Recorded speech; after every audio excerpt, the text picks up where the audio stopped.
கரூர் அருகே மலையோடு மலையாக காட்சி தரும் தான்தோன்றி பெருமாளின் சிறப்புகள் குறித்து இந்த செய்தி தொகுப்பில் பார்க்கலாம். கரூரில் இருந்து திண்டுக்கல் செல்லும் சாலையில் இருக்கிறது தான்தோன்றி மலை. ஊரின் பெயராலேயே இங்கு வீற்றிருக்கும் பெருமாள் அழைக்கப்படுகிறார்.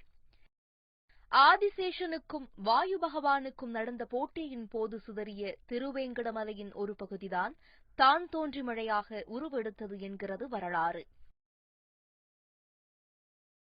பெருமாளின் மீது அதிக ஈடுபாடு கொண்ட ஷர்மா என்ற பக்தர் திருப்பதிக்கு செல்ல முடியாமல் வருந்தி வந்துள்ளார்.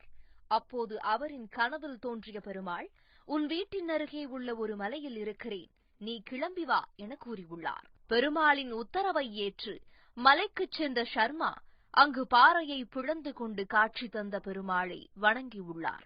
தன் பக்தனுக்கு காட்சி தந்த பெருமாள் இங்கு வந்தது இப்படித்தான் என்கிறது கோயில் வரலாறு.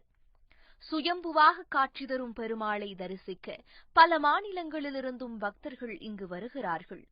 திருப்பதி செல்ல முடியாதவர்கள் இங்கு வந்து பெருமாளை வணங்கிச் சென்றால் நினைத்தது கைகூடுமாம்.